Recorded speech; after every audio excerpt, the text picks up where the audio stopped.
The two poems analyzed in this video are titled Miracles by Walt Whitman and One Day I Wrote Her Name Upon the Strand by Edmund Spenser. Miracles by Walt Whitman. Why, who makes much of a miracle? As to me, I know of nothing else but miracles. Whether I walk the streets of Manhattan, or dart my sight over the roofs of houses towards the sky, or wade with naked feet along the beach just in the edge of the water, or stand under trees in the woods, or talk by day with anyone I love, or sleep in the bed at night with anyone I love, or sit at table at dinner with the rest, or look at strangers opposite me riding in the car, or watch honeybees busy around the hive of a summer forenoon, or animals feeding in the fields, or the birds, or the wonderfulness of insects in the air, or the wonderfulness of the sundown, or of stars shining so quiet and bright, or the exquisite, delicate, thin curve of the new moon in spring. These with the rest, one and all, are to me miracles, the whole referring, yet each distinct and in its place. To me, every hour of the light and dark is a miracle. Every cubic inch of space is a miracle. Every square yard of the surface of the earth is spread with the same. Every foot of the interior swarms with the same. To me, the sea is a continual miracle. The fishes that swim, the rocks, the motion of the waves, the ships with men in them, what stranger miracles are there? The proper definitions are vitally important to know within this poem. By definition, I refer to the proper denotation associated with the term, mainly because in his poem, Whitman emphasizes the differences between society's influence over the word and his perception of the words. Let us begin with the title of the poem, Miracles. A miracle is defined as an unusual event that is believed to be an act of God. Whitman sees miracles as a daily occurrence, still as an act of God. However, said act is often overlooked or taken for granted by the rest of society. He sees miracles as beautiful happenings that are considered small or irrelevant to those who are often unsatisfied and ask for more, and, in his terms, most of society. The next word is not vital to the synthesis of the poem, however, it might not be a known word. Forenoon means the morning. The last word to be defined is stranger. The common definition of stranger means more unusual, or a person with whom one has no personal acquaintance. It could be inferred that Whitman sees himself as a stranger to society because he was not influenced by their definitions of commonplace words. In his last sentence, he asks, what stranger miracles could there be? He could also be challenging the reader to come up with a more unusual or more wondrous act of God. The poem Miracles by Walt Whitman is a free-verse poem that emphasizes the theme that we as a society are often unappreciative of the littlest things granted to us. These little things act as miracles. The miracles range from being able to see rather than be blind, shown in "Look at the strangers opposite me riding in the car." Another miracle is being able to eat with loved ones around a dinner table and be able to provide food for said loved ones, while some unfortunately don't enjoy that blessing. There's a strong presence of God in the poem, implied through the tone of the poem, though he is never actually mentioned. It can be inferred that Whitman idolizes God, however doesn't follow common faith, also a reference back to society, as shown when he says, "Sleep in the bed at night with anyone I love," whereas he could have mentioned something about marriage. This also refers to freedom as a miracle. Society always looks for miracles, but Whitman points out that the most extraordinary and beautiful are never noticed. The poem opens with Whitman asking why people make such a big deal about miracles. The poem progresses to lessen the rarity of miracles, but he doesn't take away the beauty or connotation associated with the word. The poem emphasizes how these daily joys are taken for granted, while some are deprived of such miracles. The poem also includes repetition, and the main idea of the poem centers around society's definition of a miracle compared to Whitman's.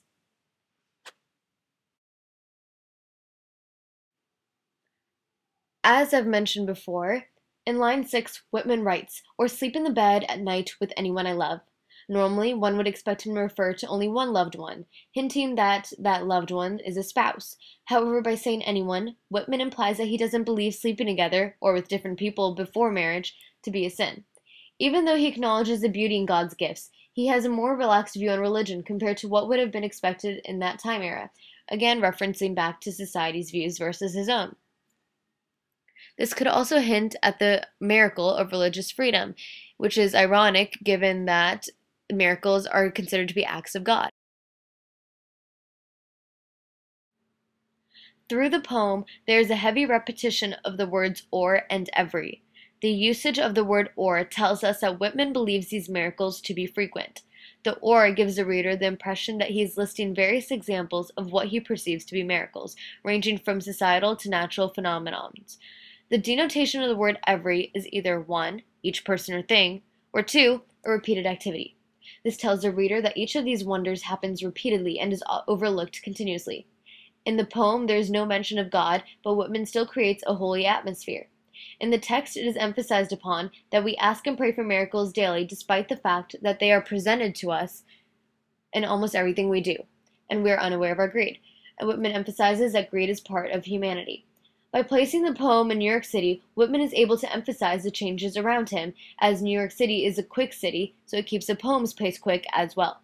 The work also changes a lot between natural and urban settings, beginning in Manhattan and ending with the ocean. This can also be viewed as contrast between public and private motifs. Public examples include the road with strangers' cars and Manhattan streets, while private miracles are lone walks in the forest and standing barefoot on the beach just before the water.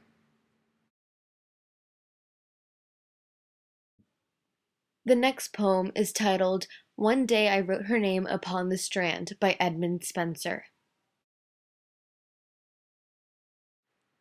One day I wrote her name upon the strand, by Edmund Spenser. One day I wrote her name upon the strand, but came the waves and washed it away. Again I wrote it with the second hand, but came the tide and made my pains his prey. Vain man, said she, that dost in vain essay a mortal thing so to immortalize, for I myself shall like to this decay, and eke my name be wiped out likewise. Not so, quoth I, let baser things devise to die in dust, but you shall live by fame. My verse your virtues rare shall eternize, and in the heavens write your glorious name, where, when his death shall all the world subdue, our love shall live, and later life renew. Similar to Walt Whitman's poem, Spenser's sonnet discusses the will of God and acts of God. The sonnet also leaves out the mention of God, but sets a mood where his presence can be felt. However, unlike Whitman's poem, One Day I Wrote Her Name Upon the Strand discusses a defiance against God's will. Strand refers to the shore of a sea or lake, or a thin length. Assay is the testing of metal to determine its quality. It also means to examine or to assess its nature. Eke means to make a living with difficulty or to support oneself. Baser means without moral principles. Eternize means to make immortal. Edmund Spenser's poem has a rhyme scheme and rhythm that makes it a sonnet. The rhyme scheme can be viewed as ABAB, BCBC, CDCD, EE, or ABAB, CDCD, EFEF, GG, depending on which perspective you look at it with. Spenser's poem takes a different view on godly acts by attempting defiance against God's will. The work uses major symbolism involving waves and the sand. The theme of the poem is that we seek ways around obstacles created by nature. This is demonstrated in the poem as author attempts to write his love's name in the sand, but the ocean waves continuously wash it away. The ocean waves represent the will of God. So when God is unable to immortalize his love, the author instead internalizes her through the poem. This also characterizes Spenser's independence from God. In the poem, personification is used in line 5 when he says, "Vain man," said she, "that dost in vain essay." The line can be perceived in two ways. One analysis of the line could be viewed as his love telling the man to stop trying to figure it out, while another view is the ocean laughing at the man's vain attempts.